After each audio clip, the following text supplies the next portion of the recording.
ಅರೆ ಅರೆ, ಎಲ್ಲಿಗೆ ಹೋಗ್ತಿದ್ದೀರಾ? ನೀವು ಕೋಣೆಯಿಂದ ಹೊರಗಡೆ ಬರಬೇಡಿ ಎಂದು ಹೇಳಿದ್ರಲ್ವಾ? ನೀವಂತೂ ರೋಗದಿಂದ ಕೊಳೆಯುತ್ತಿದ್ದೀರಾ, ಜೊತೆಗೆ ನಮಗೂ ಸಹ ರೋಗವನ್ನು ಅಂಟಿಸುತ್ತೀರಾ. ಒಳಗಡೆ ಬಂದು ಸಂಗೀತ ಕೂಗಾಡುತ್ತಾ ಹೇಳಿದಳು. ಮಗಳೇ, ನನಗೆ ಹೊರಗೆ ಬರಲು ಇಷ್ಟವಿರಲಿಲ್ಲ, ಆದರೆ ನನ್ನ ಜಗ್ಗಿನಲ್ಲಿ ನೀರು ಖಾಲಿಯಾಗಿದೆ. ಈ ಒಣ ರೊಟ್ಟಿ ನೀರಿಲ್ಲದೆ ತಿನ್ನಲು ಆಗುತ್ತಿಲ್ಲ, ಹಾಗಂತ ಸಂಗೀತಾಳ ಮಾವ ಗಣಪತಿ ಹೇಳಿದರು. ಇಷ್ಟರಲ್ಲಿ ಅವರ ಮಗ ಮೋಹಿತ್ ಬಂದು ಸಂಗೀತಾಳ ಹತ್ತಿರ ಹೇಳಿದ. ಸಂಗೀತ, ನೀನು ನನಗೆ ತರಕಾರಿಯ ಪಲ್ಯ ಜಾಸ್ತಿ ಹಾಕಿದ್ದೀಯಾ, ಅದಷ್ಟನ್ನು ನನ್ನಿಂದ ತಿನ್ನಲು ಆಗಲಿಲ್ಲ. ಎಲ್ಲವನ್ನೂ ಸ್ವಲ್ಪ ಲೆಕ್ಕಾಚಾರದಲ್ಲೇ ಮಾಡು, ತಿನ್ನುವ ಅಡಿಗೆ ಹಾಳಾಗಬಾರದು ಎಂದು ಮೋಹಿತ್ ಹೇಳಿದನು. ಅದಕ್ಕೆ ಸಂಗೀತ ಹೇಳಿದಳು, ಹೇಗೆ ಹಾಳಾಗುತ್ತೆ? ಈ ಮುದುಕ ಇದ್ದಾನಲ್ಲ ಎಂದು ಹೇಳಿ ಸಂಗೀತ ಅಂಗಳಕ್ಕೆ ಹೋಗಿ ಅಲ್ಲಿ ಬಿದ್ದಿದ್ದ ತೆಂಗಿನಕಾಯಿ ಗರಟೆಯನ್ನು ಎತ್ತಿಕೊಂಡು ಬಂದಳು. ಆ ಗರಟೆಯಲ್ಲಿ ಯಾವಾಗಿನಿಂದಲೂ ಮಳೆಗಾಲದ ನೀರು ತುಂಬಿತ್ತು. ಆ ಗರಟೆಯನ್ನು ತಂದು ಅದರಲ್ಲಿ ಮೋಹಿತನು ಬಿಟ್ಟಿದ್ದ ಪಲ್ಯವನ್ನು ಹಾಕಿ ಗಣಪತಿಯವರನ್ನು ನೋಡಿಕೊಂಡು ಹೇಳಿದಳು. ನಿಧಾನ ತೆಗೆದುಕೊಳ್ಳಿ, ನಿಮ್ಮ ಅದೃಷ್ಟ ಇವತ್ತು ಚೆನ್ನಾಗಿದೆ. ಇವತ್ತು ನಿಮಗೆ ರೊಟ್ಟಿಯೊಟ್ಟಿಗೆ ತಿನ್ನಲು ಪಲ್ಯ ಸಿಕ್ಕಿದೆ ಎಂದು ಹೇಳಿದಳು. ಅದಕ್ಕೆ ಅವಳ ಮಾವ ಹೇಳಿದ, ಮಗಳಿದು ಎಷ್ಟು ಗಲೀಜಾದ ಗರಟೆ, ಇದರಲ್ಲಿ ನಾನು ಹೇಗೆ ತಿನ್ನಲಿ? ಇದರಿಂದ ಕೆಟ್ಟ ವಾಸನೆ ಬರುತ್ತಿದೆ.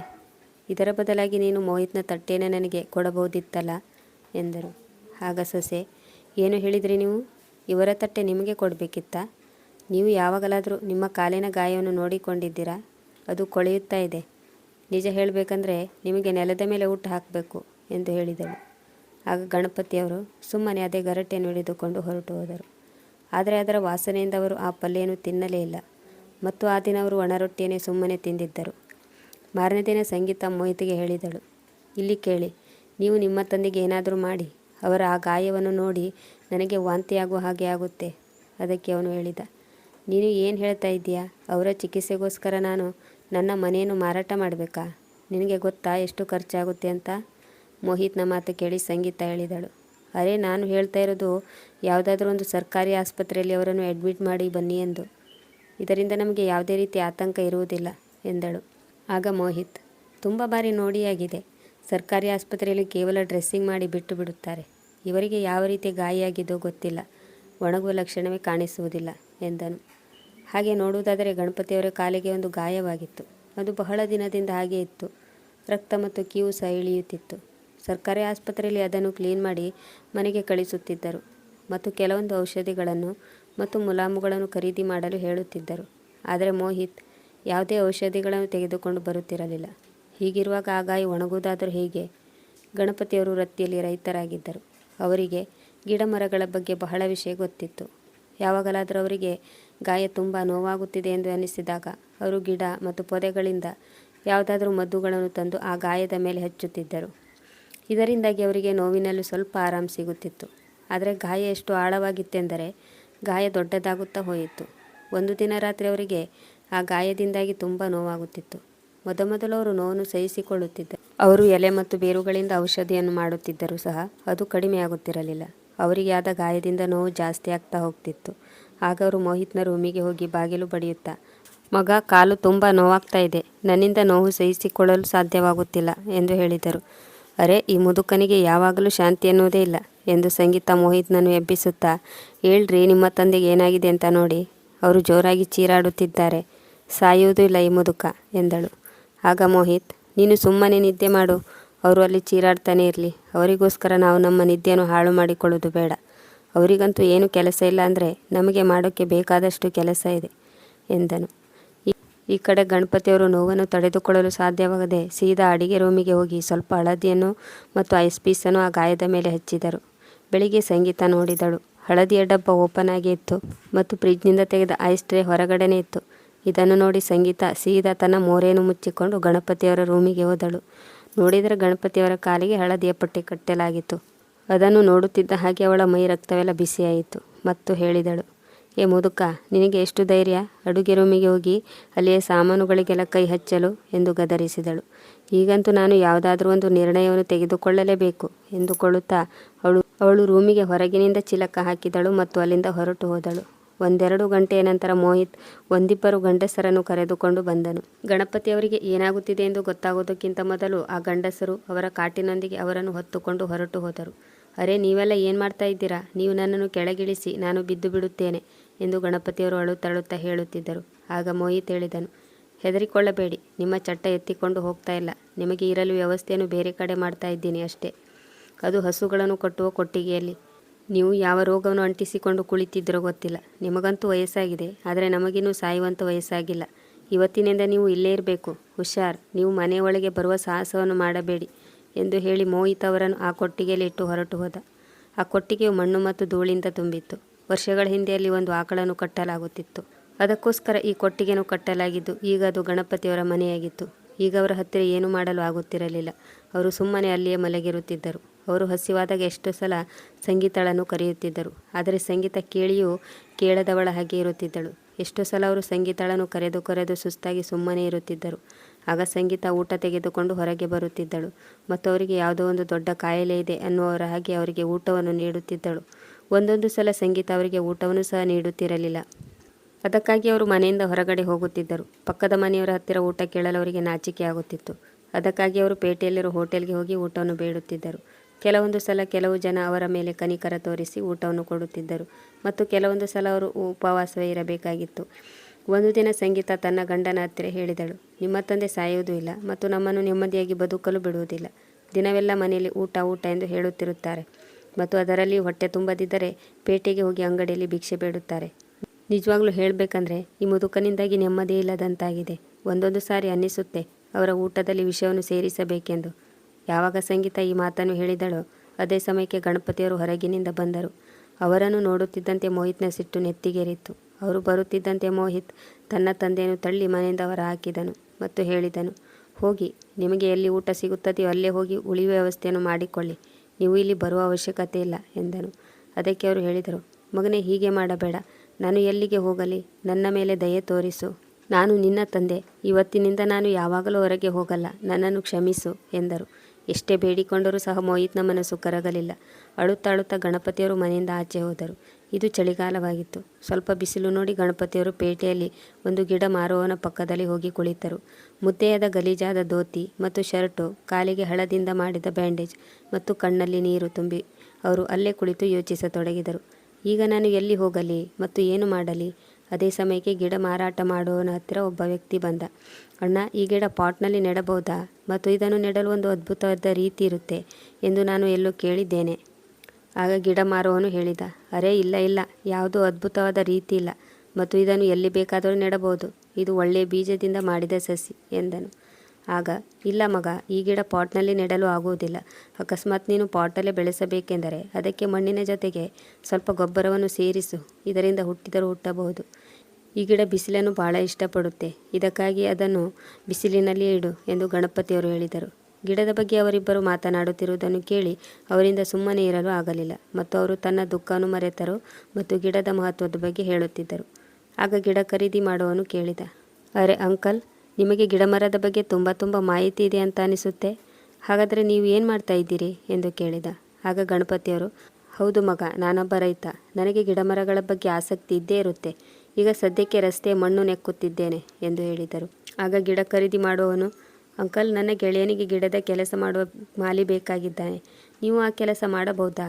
ಅದಕ್ಕೆ ಗಣಪತಿ ಹೇಳಿದರು, ಮಗ, ನಾನು ನಿನ್ನ ಹತ್ತಿರ ಏನೂ ಮುಚ್ಚಿಡುವುದಿಲ್ಲ. ಈ ಗಾಯದಿಂದಾಗಿ ನನ್ನ ಮಗನೇ ನನಗೆ ಮನೆಯಿಂದ ಹೊರ ಹಾಕಿದ್ದಾನೆ. ಬೇರೆಯವರು ನನ್ನನ್ನು ಹೇಗೆ ಇಟ್ಟುಕೊಳ್ಳಲು ಸಾಧ್ಯ ಎಂದರು. ಅದಕ್ಕೆ ಸಂಕೇತ್, ಏನು, ಕೇವಲ ಒಂದು ಗಾಯದಿಂದಾಗಿ ಮನೆಯಿಂದ ಹೊರಗೆ ಹಾಕಿದ್ದಾರಾ? ಈಗಿನ ಕಾಲದ ಹುಡುಗರಿಗೆಲ್ಲ ಏನಾಗಿದೆ? ನಿಮ್ಮನ್ನು ಹಾಸ್ಪಿಟ್ಲಿಗೆ ಕರೆದುಕೊಂಡು ಹೋಗಿರಲಿಲ್ವಾ ಎಂದು ಕೇಳಿದನು. ಕರೆದುಕೊಂಡು ಹೋಗಿದ್ದರು ಸರ್ಕಾರಿ ಆಸ್ಪತ್ರೆಗೆ. ಅಲ್ಲಿ ಅವರು ಬ್ಯಾಂಡೇಜ್ ಬದಲಿಸಿ ಕಳಿಸಿಕೊಡುತ್ತಾರೆ. ಆದರೆ ಅವರು ಬರೆದುಕೊಟ್ಟ ಯಾವ ಔಷಧವನ್ನು ನನ್ನ ಮಗ ಖರೀದಿಸುತ್ತಿರಲಿಲ್ಲ. ಆಗಿನಿಂದ ಇದು ಹೀಗೇ ಇದೆ ಎಂದು ಗಣಪತಿಯವರು ಹೇಳಿದರು. ಸಂಕೇತ್ನಿಗೆ ಅವರ ಮಾತಿನಿಂದ ಅವರ ಮೇಲೆ ಕನಿಕರ ಉಂಟಾಯಿತು. ಸಂಕೇತ್ನವರನ್ನು ತನ್ನ ಜೊತೆ ಒಂದು ಕ್ಲಿನಿಕ್ಗೆ ಕರೆದುಕೊಂಡು ಹೋದನು. ನಂತರ ಅಲ್ಲಿ ಅವರಿಗೆ ಬ್ಯಾಂಡೇಜ್ ಮಾಡಿ ಕೆಲವು ಔಷಧಿಯನ್ನು ಕೊಟ್ಟರು. ನಂತರ ಸಂಕೇತ್ ಅವರನ್ನು ತನ್ನ ಜೊತೆ ತನ್ನ ಮನೆಗೆ ಕರೆದುಕೊಂಡು ಬಂದನು ಮತ್ತು ಹೇಳಿದನು, ಅಂಕಲ್, ನೀವು ಹೀಗೆ ರಸ್ತೆಯಲ್ಲಿ ಇರೋದು ಬೇಡ. ನಿಮಗೆ ಉಳಿಯಲು ಮತ್ತು ಕೆಲಸದ ವ್ಯವಸ್ಥೆ ನಾನು ಮಾಡಿದ್ದೇನೆ. ನೀವು ನಿಮ್ಮ ಆತ್ಮಸಮ್ಮಾನದಿಂದ ಮತ್ತು ಸ್ವತಃ ನಿಮ್ಮ ಪರಿಶ್ರಮದಿಂದ ಜೀವನವನ್ನು ಸಾಗಿಸಿ. ಅಂಕಲ್, ನೀವು ಕೆಲಸ ಮಾಡಬಹುದು ಅಲ್ವಾ? ಮಗ, ನಾನು ಪೇಟೆಯಲ್ಲಿ ಕುಳಿತು ಯೋಚಿಸುತ್ತಿದ್ದೆ, ನಾನು ಈಗ ಎಲ್ಲಿಗೆ ಹೋಗಲಿ, ಏನು ಮಾಡಲಿ ಎಂದು, ಮತ್ತು ಭಗವಂತನ ಹತ್ತಿರ ಪ್ರಾರ್ಥನೆ ಮಾಡುತ್ತಿದ್ದೆ, ನೀನು ನನ್ನನ್ನು ನಿನ್ನ ಹತ್ತಿರ ಕರೆದುಕೋ ಎಂದು. ಆದರೆ ನೋಡು ಮಗ, ಆ ಭಗವಂತ ನನ್ನ ಪ್ರಾರ್ಥನೆ ಹೇಗೆ ಸ್ವೀಕಾರ ಮಾಡಿದ ಅಂತ. ಮಗ, ಒಬ್ಬ ರೈತ ಯಾವಾಗಲೂ ಕಷ್ಟಕ್ಕೆ ಪರಿಶ್ರಮಕ್ಕೆ ಹೆದರುವುದಿಲ್ಲ ಮತ್ತು ಯಾರಿಗೂ ಭಾರವಾಗಿ ಇರುವುದಕ್ಕಿಂತ ಸ್ವತಃ ಕಷ್ಟಪಟ್ಟು ಜೀವಿಸುವುದನ್ನು ಬಹಳ ಇಷ್ಟಪಡುತ್ತೇನೆ ಎಂದು ಹೇಳಿದರು. ಗಣಪತಿಯವರ ಗಾಯಕ್ಕೆ ಪ್ರತಿದಿನ ಚಿಕಿತ್ಸೆ ನೀಡಿದ್ದರಿಂದ ಮತ್ತು ಔಷಧದಿಂದಾಗಿ ಅವರ ಗಾಯ ಒಣಗಿ ಹೋಗಿತ್ತು. ಈಗ ಅವರು ದಷ್ಟಪುಷ್ಟವಾಗಿ ಕಾಣಿಸುತ್ತಿದ್ದರು. ನಂತರ ಅವರು ಸಂಕೇತ್ನ ಜೊತೆಗೆ ಒಂದು ದೊಡ್ಡ ಮನೆಗೆ ಹೋದರು. ನೋಡು ಗೆಳೆಯ, ಯಾರನ್ನು ಕರೆದುಕೊಂಡು ಬಂದಿದ್ದೇನೆ ಎಂದು. ನಿನಗೆ ನಿನ್ನ ಗಾರ್ಡನ್ನಲ್ಲಿ ಕೆಲಸ ಮಾಡಲು ಒಬ್ಬ ಮಾಲಿಯ ಅವಶ್ಯಕತೆ ಇತ್ತಲ್ವಾ ಎಂದು ಸಂಕೇತ್ ತನ್ನ ಗೆಳೆಯ ಪ್ರಮೋದ್ನ ಹತ್ತಿರ ಹೇಳಿದ. ಆಗ ಪ್ರಮೋದ್, ಅಂಕಲ್, ನಿಮಗೆ ಗಾರ್ಡನ್ನಲ್ಲಿ ಕೆಲಸ ಮಾಡಲು ಚೆನ್ನಾಗಿ ಗೊತ್ತಿದೆ ಅಲ್ಲವೇ? ಯಾಕೆಂದರೆ ನನ್ನ ಗಾರ್ಡನ್ನಲ್ಲಿ ಯಾವಾಗಲೂ ಗಿಡಗಳು ಹಸಿರಾಗಿ ಕಂಗೊಳಿಸುತ್ತಿರಬೇಕು. ಅವುಗಳನ್ನು ನೋಡಿ ನಾನು ಕಣ್ತುಂಬಿಕೊಳ್ಳಬೇಕು. ಆದರೆ ಏನು ಮಾಡಲಿ, ಯಾರನ್ನಾದರೂ ಇಲ್ಲಿಗೆ ಕೆಲಸಕ್ಕೆ ಸೇರಿಸಿಕೊಂಡರೆ ಅವರು ಆರಾಮಾಗಿ ಕಾಲ ಕಳೆಯುತ್ತಾರೆ ಮತ್ತು ನಿಷ್ಕಾಳಜಿ ಮಾಡುತ್ತಾರೆ. ಅದರ ಪರಿಣಾಮವಾಗಿ ನನ್ನ ತೋಟ ಒಣಗಿ ಬಂಜರು ಭೂಮಿಯಾಗಿ ಬಿಡುತ್ತದೆ. ಆಗ ಗಣಪತಿಯವರು, ಮಗ ನೀನು ಇಲ್ಲಿ ಇರೋದಿಲ್ವಾ ಎಂದು ಕೇಳಿದರು. ಆಗ ಸಂಕೇತ್, ಇಲ್ಲ ಅಂಕಲ್, ನನ್ನ ಗೆಳೆಯ ವಿದೇಶದಲ್ಲಿ ಇರುತ್ತಾನೆ. ಈ ಮನೆ ಅವರ ಅಪ್ಪನದು. ಅವರ ಅಪ್ಪನಿಗೆ ಈ ಮನೆ ಮತ್ತು ಈ ತೋಟದ ಬಗ್ಗೆ ತುಂಬ ಪ್ರೀತಿ ಇತ್ತು. ಅವರು ಇಲ್ಲಿ ಇರುವುದಿಲ್ಲ. ಆದರೆ ಈ ಮನೆಯನ್ನು ಸರಿಯಾಗಿ ನೋಡಿಕೊಳ್ಳೋ ಜವಾಬ್ದಾರಿ, ಅದನ್ನು ಕ್ಲೀನಾಗಿ ಇಟ್ಟುಕೊಳ್ಳೋದು, ತೋಟದ ಕೆಲಸ ಎಲ್ಲವನ್ನು ನೋಡಿಕೊಳ್ಳೋದು ನನ್ನ ಜವಾಬ್ದಾರಿ. ಆದರೆ ನಾನು ಪೂರ್ತಿ ದಿನ ಇಲ್ಲೇ ಇರಲು ಆಗುವುದಿಲ್ಲ ಮತ್ತು ಕೆಲಸದವರು ಇದರ ಲಾಭವನ್ನು ಪಡೆದುಕೊಳ್ಳುತ್ತಾರೆ ಮತ್ತು ಇಲ್ಲಿನ ಮಣ್ಣು ಸರಿಯಾಗಿಲ್ಲ ಎಂದು ನೆಪ ಒಡ್ಡುತ್ತಾರೆ. ಹಾಗೆ ನೋಡುವುದಾದರೆ ಪ್ರಮೋದ್ನ ತಂದೆಯ ಕಾಲದಲ್ಲಿ ತೋಟವು ಹಸಿರಿನಿಂದ ತುಂಬಿ ನಳನಳಿಸುತ್ತಿತ್ತು. ಆಗ ಪ್ರಮೋದ್ ಹೇಳಿದ, ನಾನು ಪುನಃ ವಿದೇಶಕ್ಕೆ ಹೊರಟು ಹೋಗುತ್ತೇನೆ. ಹೋಗುವುದಕ್ಕಿಂತ ಮುಂಚೆ ನಾನು ನಿಮಗೆ ಈ ಜವಾಬ್ದಾರಿಯನ್ನು ಒಪ್ಪಿಸಲು ಇಷ್ಟಪಡುತ್ತೇನೆ. ಯಾಕೆಂದರೆ ಸಂಕೇತ್ನಿಗೆ ನಿಮ್ಮ ಮೇಲೆ ತುಂಬ ವಿಶ್ವಾಸವಿದೆ. ಅದಕ್ಕಾಗಿ ನನಗೂ ನಿಮ್ಮ ಕೆಲಸ ನೋಡುವ ಆಸೆ ಮತ್ತು ನಾನು ವರ್ಷದಲ್ಲಿ 1 ಸಾರಿ ಮಾತ್ರ ಬರುತ್ತೇನೆ ಎಂದನು. ಪ್ರಮೋದ್ ಹೊರಟು ಹೋದ ಮೇಲೆ ಗಣಪತಿಯವರು ಕೇವಲ ತೋಟವಷ್ಟೇ ಇಡೀ ಬಂಗಲೆಯನ್ನೇ ಬದಲಾಯಿಸಿದರು. ಗಣಪತಿಯವರು ಕೆಲಸದ ವಿಷಯದಲ್ಲಿ ಯಾರಿಗೂ ನಿಷ್ಕಾಳಜಿ ಮಾಡಲು ಅವಕಾಶವೇ ಕೊಡಲಿಲ್ಲ. ಹೀಗೆ ದಿನ ಕಳೆಯುತ್ತಾ 1 ವರ್ಷ ಕಳೆಯಿತು. ಯಾವಾಗ ಪ್ರಮೋದ್ ತನ್ನ ಬಂಗಲೆಗೆ ವಾಪಸ್ ಬಂದನೋ ಆಗ ಅವನಿಗೆ ತನ್ನ ಕಣ್ಣನ್ನು ತಾನೇ ನಂಬಲು ಸಾಧ್ಯವಾಗಲಿಲ್ಲ. ಅವನು ಮೊದಲೇ ಫೋಟೋ ಮತ್ತು ವಿಡಿಯೋ ನೋಡಿದ್ದ. ಆದರೆ ಅವನು ಕಣ್ಣಾರೆ ಕಂಡು ತುಂಬ ಸಂತೋಷಪಟ್ಟ. ಪ್ರಮೋದ್ನ ಮಗ ಸ್ಯಾಂಡಿ ಈ ತರಹ ಹೂ, ಗಿಡ, ತೋಟ ನೋಡಿ ಗಣಪತಿಯವರ ಹತ್ತಿರ ಹೇಳಿದ, ಅಜ್ಜ, ನೀವು ಇದೆಲ್ಲ ಹೇಗೆ ಮಾಡಿದ್ರಿ? ನಿಮಗೆ ಗೊತ್ತಾ, ನೀವು ನಿಮ್ಮ ಗಾರ್ಡನ್ ಮಾಡುವ ಅಥವಾ ಬೆಳೆಸುವ ರೀತಿ ಯೂಟ್ಯೂಬ್ನಲ್ಲಿ ಹೇಳಿದರೆ ನೀವು ಬಹಳ ಫೇಮಸ್ ಆಗಿ ಹೋಗ್ತೀರಾ ಎಂದ. ಅದಕ್ಕೆ ಗಣಪತಿಯವರು, ಅರೆ ಮಗು, ನನಗೆ ಇದೆಲ್ಲ ಹೇಗೆ ಬರುತ್ತೆ? ನನಗೆ ಕೇವಲ ಮಣ್ಣು, ಬೀಜ, ಹೂವು, ಮರ ಇವುಗಳ ಬಗ್ಗೆ ಮಾತ್ರವೇ ಗೊತ್ತು ಮತ್ತು ಇವುಗಳನ್ನು ಬೆಳೆಸುವುದರಿಂದ ನನಗೆ ಸಂತೋಷ ಸಿಗುತ್ತೆ ಎಂದರು. ಅದಕ್ಕೆ ಅವನು, ನೀವು ಚಿಂತೆ ಮಾಡಬೇಡಿ ಅಜ್ಜ, ನೀವು ನಿಮಗೆ ಇಷ್ಟವಾಗೋ ಕೆಲಸ ಮಾಡಿ. ವಿಡಿಯೋ ಮತ್ತು ಚಾನಲ್ ನಾನು ನೋಡಿ ಜನರು ಗಾರ್ಡನ್ ಮಾಡುವಾಗ ನಿಮ್ಮ ವಿಡಿಯೋವನ್ನು ನೋಡುತ್ತಾರೆ ಮತ್ತು ನಿಮ್ಮಿಂದ ಕಲಿಯುತ್ತಾರೆ. ಆಗ ನೋಡಿ ನೀವು ಎಷ್ಟು ಫೇಮಸ್ ಆಗುತ್ತೀರಿ ಎಂದು. ನಿಜವಾಗಿಯೂ ಸ್ಯಾಂಡಿ ಗಣಪತಿಯವರ ವಿಡಿಯೋ ಮತ್ತು ಚಾನಲ್ ಮಾಡಿದ ಮತ್ತು ಗಣಪತಿಯವರು ಬಹಳ ಕಡಿಮೆ ಸಮಯದಲ್ಲಿ ಎಷ್ಟು ಫೇಮಸ್ ಆದರೆಂದರೆ ಎಲ್ಲರೂ ಈಗ ಅವರನ್ನು ಗುರುತು ಹಿಡಿಯುತ್ತಿದ್ದರು. ಅವರಿಗೆ ದೇಶ ವಿದೇಶಗಳಿಂದ ಫೋನ್ ಬರುತ್ತಿತ್ತು ಮತ್ತು ಅವರು ಗಾರ್ಡನ್ ಬೆಳೆಸುವ ರೀತಿಯನ್ನು ಕೇಳುತ್ತಿದ್ದರು. ಯಾಕೆಂದರೆ ಅವರಿಗೆ ಗಿಡ, ಮರ ಮತ್ತು ಬೇರು, ಮದ್ದುಗಳ ಬಗ್ಗೆ ಎಲ್ಲ ಮಾಹಿತಿ ಇತ್ತು. ಅದರ ಬಗ್ಗೆಯೂ ಸ್ಯಾಂಡಿ ವಿಡಿಯೋ ಮಾಡಲು ಶುರು ಮಾಡಿದನು. ಈಗ ಗಣಪತಿಯವರ ಹತ್ತಿರ ಹೆಸರು, ಹಣ ಎಲ್ಲ ಇತ್ತು. ಅದೇ ಸಮಯಕ್ಕೆ ಪ್ರಮೋದ್ನು ಅವರಿಗೆ ಹೇಳಿದನು, ನನಗೆ ಈ ಬಂಗಲೆಯನ್ನು ಮಾರಾಟ ಮಾಡಲು ಮನಸ್ಸಿಲ್ಲ. ಆದರೆ ಅಷ್ಟು ದೂರ ಇದ್ದು ಇದನ್ನು ನೋಡಿಕೊಳ್ಳುವುದು ತುಂಬ ಕಷ್ಟ. ಅದಕ್ಕಾಗಿ ನಾನು ಈ ಬಂಗಲೆಯನ್ನು ಈಗ ನಿಮಗೆ ಮಾರಾಟ ಮಾಡಬೇಕೆಂದಿದ್ದೇನೆ. ಯಾಕೆಂದರೆ ನೀವು ಈ ಬಂಗಲೆಯ ಮಾಲೀಕ ಅಲ್ಲದಿದ್ದರೂ ಇದನ್ನು ಎಷ್ಟು ಚೆನ್ನಾಗಿ ನೋಡಿಕೊಳ್ಳುತ್ತಿದ್ದೀರಾ. ಅಕಸ್ಮಾತ್ ನೀವು ಈ ಬಂಗಲೆಯ ಯಜಮಾನ ಆಗಿದ್ದರೆ ಎಷ್ಟು ಚೆನ್ನಾಗಿ ನೋಡಿಕೊಳ್ಳಬಹುದು. ಈಗ ಇದು ಸರಿಯಾದವರ ಕೈಗೆ ಸೇರಿದೆ ಮತ್ತು ಇದನ್ನು ಖರೀದಿ ಮಾಡಲು ನಿಮಗೆ ಯಾವುದೇ ರೀತಿಯ ಮಾರ್ಕೆಟಿನ ಬೆಲೆಯನ್ನು ತೆಗೆದುಕೊಳ್ಳುವುದಿಲ್ಲ. ನಿಮ್ಮ ಹತ್ತಿರ ಎಷ್ಟು ಆಗುತ್ತೋ ಅಷ್ಟು ಕೊಡಿ ಎಂದನು. ಆಗ ಗಣಪತಿಯವರು, ಮಗ, ನಾನು ಭಿಕಾರಿಯಾಗಿದ್ದಾಗ ನೀನು ನನಗೆ ಉಳಿಯಲು ಆಸರೆ ನೀಡಿದ್ದೆ. ಈಗ ನೀನು ನನ್ನ ಮೇಲೆ ವಿಶ್ವಾಸವಿಟ್ಟು ನಿನ್ನ ತಂದೆಯವರ ಆಸ್ತಿಯನ್ನು ನನಗೆ ಕೊಡುತ್ತಿದ್ದೀಯ. ಹಾಗಿದ್ದಾಗ ನಾನು ಇದರ ಸರಿಯಾದ ಬೆಲೆಯನ್ನು ಹೇಗೆ ಕೊಡದಿರಲಿ? ಯಾಕೆಂದರೆ ಭಗವಂತನ ದಯೆಯಿಂದ ಈ ಮನೆಯಿಂದಲೇ ನನಗೆ ದಿನದ ಊಟ ಸಿಗುತ್ತಿದೆ. ಹಾಗಾಗಿ ಇದು ನನಗೂ ಸಹ ಭಾಗ್ಯಲಕ್ಷ್ಮಿಯಾಗಿದೆ. ನೀನು ವಿದೇಶದಲ್ಲಿ ಇದ್ದರೂ ಸಹ ಇದು ನಿನ್ನದೇ ಮನೆ ಮತ್ತು ಯಾವಾಗಲೂ ನಿಮಗೋಸ್ಕರ ಈ ಮನೆಯ ಬಾಗಿಲು ತೆರೆದೇ ಇರುತ್ತೆ ಎಂದು ಹೇಳಿದರು. ಪ್ರಮೋದ್ನು ವಿದೇಶಕ್ಕೆ ಹೊರಟು ಹೋದ. ನಂತರ ಗಣಪತಿಯವರು ಆ ಮನೆಯ ಉಳಿದ ಜಾಗದಲ್ಲೂ ಸಹ ತೋಟ ಮಾಡಲು ಶುರು ಮಾಡಿದರು. ಅದರಲ್ಲಿ ಬೇರು, ಮದ್ದುಗಳ ಗಿಡ, ಮರಗಳನ್ನು ಬೆಳೆಸಲು ಶುರು ಮಾಡಿದರು. ಜೊತೆಗೆ ಒಂದು ನರ್ಸರಿಯನ್ನು ಸಹ ತೆರೆದರು.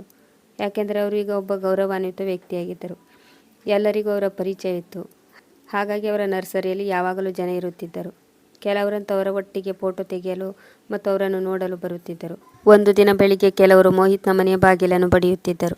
ಮೋಹಿತ್ ಬಾಗಿಲು ತೆರೆಯುತ್ತಿದ್ದಂತೆ ಒಬ್ಬ ವ್ಯಕ್ತಿ ಅವರ ಹತ್ತಿರ ಹೇಳಿದ, ಈ ಮನೆ ಖಾಲಿ ಮಾಡಿಸಲು ನೋಟಿಸ್ ಬಂದಿದೆ. ನೀವು ಇನ್ನು 1 ವಾರದಲ್ಲಿ ಮನೆ ಖಾಲಿ ಮಾಡಬೇಕು ಎಂದನು. ಆಗ ಮೋಹಿತ್, ಯಾರವರು ನಮಗೆ ನಮ್ಮ ಮನೆಯನ್ನು ಖಾಲಿ ಮಾಡಲು ಹೇಳುವವರು? ನಾವೇನು ಬಾಡಿಗೆ ಮನೆಯಲ್ಲಿ ಇಲ್ಲ, ಇದು ನಮ್ಮ ಮನೆ ಎಂದನು. ಆಗ ಮನೆ ಜಪ್ತಿ ಮಾಡಲು ಬಂದವರು, ನೋಡಿ, ನಮಗೆ ಏನೂ ಗೊತ್ತಿಲ್ಲ. ನೀವು ಕೋರ್ಟಿನ ನೋಟಿಸಿನ ಪ್ರಕಾರ ನಡೆದುಕೊಳ್ಳಬೇಕಾಗುತ್ತದೆ. ಕೋರ್ಟಿನ ಪ್ರಕಾರ ಈ ಮನೆ ಯಾರದೋ ಅವರು ನೀವು ಈ ಮನೆಯನ್ನು ಬಲವಂತವಾಗಿ ಅವರಿಂದ ಕಿತ್ತುಕೊಂಡಿದ್ದೀರಾ ಎಂದು ಆರೋಪ ಮಾಡಿದ್ದಾರೆ. ಆಗ ಮೋಹಿತ್, ಅರೆ ನಮಗೆ ಬಹಳ ಚೆನ್ನಾಗಿ ಗೊತ್ತು, ನಿಮ್ಮಂತಹ ಫ್ರಾಡ್ ಜನರು ಏನು ಬೇಕಾದರೂ ಮಾಡುತ್ತಾರೆ. ಇದು ಯಾರ ಮನೆಯಾಗಿತ್ತೋ ಅವರು ತುಂಬ ವರ್ಷಗಳ ಹಿಂದೆ ಸತ್ತು ಹೋಗಿದ್ದಾರೆ. ಏಕೆಂದರೆ ಈ ಮನೆ ನನ್ನ ತಂದೆಯದ್ದು. ಇಲ್ಲಿ ನೋಡಿ ಅವರ ಫೋಟೋ. ನಿಮಗೆ ಏನನ್ನಿಸುತ್ತೆ? ನಾವು ನಿಮ್ಮ ಮಾತನ್ನು ಒಪ್ಪಿಕೊಳ್ಳುತ್ತೇವೆ ಅಂತಲ್ಲ. ಇಲ್ಲಿಂದ ಈಗಲೇ ಹೊರಟು ಹೋಗಿ, ಇಲ್ಲಾಂದರೆ ಪೊಲೀಸರನ್ನು ಕರಿಬೇಕಾಗುತ್ತೆ ಎಂದನು. ಮೋಹಿತ್ ಹೀಗೆ ಹೇಳುತ್ತಿದ್ದಂತೆ ಗಣಪತಿಯವರು ಹಿಂದಿನಿಂದ ಹೇಳಿದರು, ಪೊಲೀಸರನ್ನು ಕರೆದರೆ ಸ್ವತಃ ನೀನೇ ಸಿಕ್ಕಿ ಹಾಕಿಕೊಳ್ಳುತ್ತೀಯ ಮಗನೇ. ನೀನೇನು ಪೊಲೀಸರನ್ನು ಕರೆಸುವುದು? ನಾನೇ ಪೊಲೀಸರಿಗೆ ಹೇಳಿದ್ದೇನೆ. ಯಾಕೆಂದರೆ ನನಗೆ ಗೊತ್ತಿದೆ ನೀವು ಅಷ್ಟೊಂದು ಸುಲಭವಾಗಿ ಮನೆಯನ್ನು ಖಾಲಿ ಮಾಡುವುದಿಲ್ಲ ಎಂದು. ಆಗ ಮೋಹಿತ್ ಹೇಳಿದ, ಒಳ್ಳೆಯದು, ನೀವು ಇನ್ನೂ ಜೀವಂತವಾಗಿದ್ದೀರಾ. ಆದರೆ ನೀವು ಏನನ್ನು ಸಾಬೀತುಪಡಿಸಲು ಸಾಧ್ಯವಿಲ್ಲ. ಮನೆಯೆಲ್ಲ ಕಾಗದ ಪತ್ರ ನನ್ನ ಹತ್ರ ಇದೆ. ನಾನು ಪೊಲೀಸರಿಗೆ ಮತ್ತು ವಕೀಲರಿಗೆ ಹಣವನ್ನು ಕೊಟ್ಟು ಈ ಮನೆ ನನ್ನ ಹೆಸರಿಗೆ ಮಾಡಿಕೊಳ್ಳುತ್ತೇನೆ. ಈಗ ನಿಮ್ಮ ಹತ್ತಿರ ಅಷ್ಟೊಂದು ಹಣವೂ ಇಲ್ಲ ಮತ್ತು ನೀವು ಇಷ್ಟು ವರ್ಷಗಳ ನಂತರ ಬಂದಿದ್ದು ವೇಸ್ಟ್ ಆಯಿತು ಎಂದ. ಅಷ್ಟರಲ್ಲಿ ಪೊಲೀಸರು ಸಹ ಅಲ್ಲಿಗೆ ಬಂದರು. ಗಣಪತಿಯವರು ಪೊಲೀಸರಿಗೆ ಹೇಳುವ ಮೊದಲೇ ಮೋಹಿತ್ ಪೊಲೀಸರಿಗೆ ಸೈಡಿಗೆ ಬರಲು ಹೇಳಿದ ಮತ್ತು ಪೊಲೀಸರಿಗೆ, ಸರ್, ಇವರು ನನ್ನ ತಂದೆ. ವರ್ಷಗಳ ಹಿಂದೆ ಇವರು ಮನೆಯನ್ನು ಬಿಟ್ಟು ಓಡಿ ಹೋಗಿದ್ದರು ಮತ್ತು ಅವರ ಬುದ್ಧಿಯೂ ಸರಿಯಾಗಿಲ್ಲ. ಇಷ್ಟು ವರ್ಷಗಳ ನಂತರ ಈಗ ಬಂದು ಈ ಮನೆ ನನ್ನದೆಂದು ಗಲಾಟೆ ಮಾಡುತ್ತಿದ್ದಾರೆ. ನೀವು ಬೇಕಾದರೆ ನನ್ನಿಂದ ಏನಾದರೂ ತೆಗೆದುಕೊಂಡು ಇದನ್ನು ಇಲ್ಲಿಗೆ ಬಿಟ್ಟು ಬಿಡಿ. ಹಾಗೆ ನೋಡಿದರೆ ಹುಚ್ಚರ ಮಾತಿಗೆ ಏನೂ ಬೆಲೆ ಇದೆ ಎಂದನು. ಆಗ ಪೊಲೀಸರು, ಅರೆ ಹಾಂ, ನೀವೇನು ಚಿಂತೆ ಮಾಡಬೇಡಿ, ನಾವು ನಮ್ಮ ಪ್ರಕಾರ ಈ ಕೇಸನ್ನು ಮುಗಿಸುತ್ತೇವೆ ಎನ್ನುತ್ತಾ ಪೊಲೀಸರು ಗಣಪತಿಯವರ ಹತ್ತಿರ ಹೋಗಿ ಹೇಳಿದರು. ನಮಸ್ತೆ ಸರ್, ಈ ಚಿಕ್ಕ ಮನೆಯನ್ನು ಏನು ಮಾಡುತ್ತೀರಾ ಎಂದು ಹೇಳಿದರು. ಮಗನೇ, ನಾನು ಈ ಮನೆಯನ್ನು ದಾನ ಸಹ ಮಾಡಬಹುದು, ಆದರೆ ಈ ನಾಲಾಯಕರಿಗೆ ಅಲ್ಲ, ಯಾಕೆಂದರೆ ಅವರು ಅದಕ್ಕೆ ಯೋಗ್ಯರಲ್ಲ. ಗಣಪತಿಯವರು ಹೀಗೆ ಹೇಳುತ್ತಿದ್ದಂತೆ ಪೊಲೀಸರು ಹೇಳಿದರು, ಮೋಹಿತ್ ಅವರೇ, ನೀವು ಈಗ ಈ ಮನೆಯನ್ನು ಖಾಲಿ ಮಾಡಲೇಬೇಕು. ಇವರಿಗೆ ನೀವು ಇಲ್ಲಿರುವುದು ಇಷ್ಟವಿಲ್ಲವಂತೆ. ಇವರು ತುಂಬ ದೊಡ್ಡ ಜನ. ನಾವ್ಯಾರು ಇವರನ್ನು ತಡೆಯಲು? ಹೀಗೆ ಹೇಳುತ್ತಿದ್ದಾರೆ ಅಂದರೆ ಸುಳ್ಳು ಹೇಳಲು ಸಾಧ್ಯವಿಲ್ಲ ಎಂದರು. ಅದಕ್ಕೆ ಮೋಹಿತ್ ಪೊಲೀಸರಿಗೆ ಹೇಳಿದ, ಇವರು ದೊಡ್ಡ ವ್ಯಕ್ತಿ ಅಂತ ಹೇಗೆ ಅನ್ನಿಸುತ್ತೆ ನಿಮಗೆ? ನೀವೆಲ್ಲ ತಪ್ಪು ತಿಳಿದುಕೊಂಡಿದ್ದೀರಾ. ಇವರೊಬ್ಬ ಸಾಮಾನ್ಯ ವ್ಯಕ್ತಿ. ಅದಕ್ಕೆ ಪೊಲೀಸರು ಹೇಳಿದರು, ನಿಮಗೆ ವಿಷಯ ಗೊತ್ತಿಲ್ಲ ಅಂತ ಅನಿಸುತ್ತೆ. ಇವರು ಇವತ್ತಿನ ಬಹಳ ದೊಡ್ಡ ಗಾರ್ಡ್ನರ್. ಯೂಟ್ಯೂಬ್ನಿಂದ ಕೇವಲ ಈ ನಗರಾವಸ್ಥೆ ಅಲ್ಲ, ದೇಶ ವಿದೇಶದವರೆಗೂ ಇವರ ಪರಿಚಯವಿದೆ. ಇವರ ಹತ್ತಿರ ಈ ಸಿಟಿಯಲ್ಲಿ ಕೋಟಿ ಕೋಟಿ ಬೆಲೆ ಬಾಳುವ ದೊಡ್ಡ ಬಂಗಲೆ ಇದೆ. ಆದರೂ ಸಹ ಇವರು ಈ ಮನೆಯನ್ನು ಇಷ್ಟಪಡುತ್ತಿದ್ದಾರೆ. ಅಂದರೆ ಖಂಡಿತವಾಗಿ ಅದರಲ್ಲಿ ಏನೋ ಕಾರಣವಿರಬಹುದು. ಅಂದರೆ ಈ ಮನೆ ಇವರ ಹೆಸರಿನಲ್ಲಿ ಇರಬಹುದು ಎಂದು ಹೇಳಿದರು. ಪೊಲೀಸರ ಮಾತು ಕೇಳಿ ಸಂಗೀತ ಮತ್ತು ಮೋಹಿತ್ನಿಗೆ ತುಂಬ ಆಶ್ಚರ್ಯವಾಯಿತು ಮತ್ತು ತಮ್ಮ ದೋಣಿ ಮುಳುಗುತ್ತಿದೆ ಎಂದು ಅನಿಸಿರಬೇಕು. ತಕ್ಷಣ ಮೋಹಿತ್ ಹೇಳಿದ, ಅಪ್ಪ, ಮಕ್ಕಳೇ ಅಲ್ವಾ ತಪ್ಪು ಮಾಡೋದು. ಈ ಕಾರಣಕ್ಕಾಗಿ ತಂದೆಯಾದ ನೀವು ನಮಗೆ ಇಷ್ಟು ದೊಡ್ಡ ಶಿಕ್ಷೆ ನೀಡುವುದಾ? ಮುಂದೆ ಮೋಹಿತ್ ಏನು ಹೇಳುವುದರಲ್ಲಿದ್ದ. ಅಷ್ಟರಲ್ಲೇ ಗಣಪತಿಯವರು ಮೋಹಿತ್ನ ಕೆನ್ನೆಗೆ ಒಂದು ಹೊಡೆದು ಹೇಳಿದರು, ಕ್ಷಮಿಸುವುದು ತಪ್ಪು ಮಾಡುವವರಿಗೆ, ಅಪರಾಧ ಮಾಡುವವರಿಗಲ್ಲ. ಈಗ ನೀನು ತಿಳಿದುಕೋ, ಒಂದು ವೇಳೆ ತಂದೆ ತಾಯಿ ತಮ್ಮ ಮಕ್ಕಳನ್ನು ಪ್ರೀತಿ ಮಾಡುತ್ತಾರೆ ಮತ್ತು ಅವರ ಪ್ರೀತಿಗೋಸ್ಕರ ಅವರ ಪ್ರತಿಯೊಂದು ಇಚ್ಛೆಯನ್ನು ಪೂರ್ತಿ ಮಾಡುತ್ತಾರೆಂದರೆ ಸಮಯ ಬಂದಾಗ ತಂದೆ ತಾಯಿ ಮಕ್ಕಳನ್ನು ಮಣ್ಣಿಗೂ ಸೇರಿಸಬಹುದು. ಈಗ ಬೇಗ ಮನೆ ಖಾಲಿ ಮಾಡು ಮತ್ತು ಇಲ್ಲಿಂದ ನೀವಿಬ್ಬರು ಹೊರಟು ಹೋಗಿ. ನನ್ನ ಕಣ್ಣೆದುರಿಗೆ ನಿಲ್ಲಬೇಡಿ ಎಂದರು. ತಂದೆಯ ಈ ರೌದ್ರ ರೂಪ ನೋಡಿ ಅವರಿಬ್ಬರು ಬೇಡಿಕೊಳ್ಳುತ್ತಾ ಅವರ ಕಾಲಿಗೆ ಬಿದ್ದು ಕ್ಷಮೆ ಕೇಳಿದರು. ಆದರೆ ಗಣಪತಿಯವರ ಪ್ರೀತಿ ಎಲ್ಲೋ ಹುದುಗಿ ಹೋಗಿತ್ತು. ಅವರಿಗೆ ಮಗ ಮತ್ತು ಸೊಸೆ ಮೇಲೆ ಸ್ವಲ್ಪವೂ ಕನಿಕರ ಬರಲಿಲ್ಲ ಮತ್ತು ಅವರು ತಮ್ಮ ಗಾಡಿಯಲ್ಲಿ ಕುಳಿತುಕೊಂಡು ಅಲ್ಲಿಂದ ತಮ್ಮ ದೊಡ್ಡ ಬಂಗಲೆಗೆ ಹೊರಟು ಹೋದರು. ಮೋಹಿತ್ ಮತ್ತು ಸಂಗೀತ ಈಗಲೂ ಸಹ ಆಶ್ಚರ್ಯದಿಂದ ನಿಂತಿದ್ದರು. ಯಾವ ತಂದೆಗೆ ಅವನು ಇಷ್ಟೆಲ್ಲ ಕಷ್ಟ ಮತ್ತು ನೋವು ಕೊಟ್ಟಿದ್ದನೋ ಅವರು ಇವತ್ತು ಎಲ್ಲಿಗೆ ಹೋಗಿ ತಲುಪಿದರು. ಆದರೆ ಅವರು ಇಷ್ಟಪಟ್ಟರೂ ಸಹ ಏನು ಮಾಡುವ ಹಾಗಿರಲಿಲ್ಲ. ಗಣಪತಿಯವರು ಸೊಸೆ ಮತ್ತು ಮಗನ ಕಡೆ ನೋಡಲೂ ಇಲ್ಲ. ಹಾಗೆಯೇ ಹೊರಟು ಹೋದರು ಮತ್ತು ಅವರಿಬ್ಬರು ಮನೆ ಮನೆ ಸುತ್ತುತ್ತಿದ್ದರು. ಇವತ್ತು ಮೋಹಿತ್ ಮತ್ತು ಸಂಗೀತಗೆ ಗೊತ್ತಾಗಿತ್ತು ತಮ್ಮ ತಂದೆಯ ಜೊತೆ ತಾವಿಬ್ಬರು ಎಷ್ಟೊಂದು ಕೆಟ್ಟದಾಗಿ ನಡೆದುಕೊಂಡಿದ್ದೇವೆ ಎಂದು. ಇವತ್ತು ಮೋಹಿತ್ ಮತ್ತು ಸಂಗೀತ ತಾವು ಮಾಡಿದ ಕೆಲಸದ ಫಲವನ್ನು ಅನುಭವಿಸುತ್ತಿದ್ದರು ಮತ್ತು ಬೀದಿ ಬೀದಿ ಸುತ್ತುತ್ತಿದ್ದರು. ಅದು ಅವರ ಹಣೆಬರಹವಾಗಿತ್ತು. ಯಾರು ಯಾವ ಕೆಲಸ ಮಾಡುತ್ತಾರೋ ಹಾಗೆಯೇ ಅದರ ಫಲವನ್ನು ಅನುಭವಿಸುತ್ತಾರೆ. ಯಾವುದನ್ನು ಬಿತ್ತುತ್ತಾರೋ ಅದನ್ನೇ ಪಡೆಯುತ್ತಾರೆ. ನೀನು ಯಾವುದಾದರೂ ಗಿಡವನ್ನು ನೆಟ್ಟು ಅದರಿಂದ ಮಾವಿನ ಹಣ್ಣು ಬೇಕೆಂದರೆ ಹೇಗೆ? ಸಮಯ ಬದಲಾಗಲು ತಡವಾಗುವುದಿಲ್ಲ. ಇವತ್ತು ಬಿಸಿಲಿದ್ದರೆ ನಾಳೆ ನೆರಳು ಇರುತ್ತೆ. ಇವತ್ತು ಕತ್ತಲಿದ್ದರೆ ನಾಳೆ ಬೆಳಕು ಬರುತ್ತೆ. ಇವತ್ತು ಬಡವನಾಗಿದ್ದರೆ ನಾಳೆ ಶ್ರೀಮಂತನಾಗಬಹುದು. ಆದ್ದರಿಂದ ನಮಗೆ ಒಳ್ಳೆಯ ಸಮಯ ಬರಬೇಕೆಂದರೆ ನಾವು ಒಳ್ಳೆಯ ಕೆಲಸವನ್ನು ಮಾಡಬೇಕು. ಪ್ರಿಯ ವೀಕ್ಷಕರೇ, ಈ ಕತೆ ನಿಮಗೆ ಇಷ್ಟವಾಗಿದ್ದಲ್ಲಿ ಇದಕ್ಕೊಂದು ಲೈಕ್ ಕೊಡಿ, ಕಮೆಂಟ್ ಮಾಡಿ ಮತ್ತು ಶೇರ್ ಮಾಡಿ. ಸಬ್ಸ್ಕ್ರೈಬ್ ಮಾಡಲು ಮರೆಯದಿರಿ. ಮುಂದಿನ ಕಥೆಯೊಂದಿಗೆ ಮತ್ತೆ ಭೇಟಿಯಾಗೋಣ. ಕತೆ ಕೇಳಿದ್ದಕ್ಕೆ ಧನ್ಯವಾದಗಳು.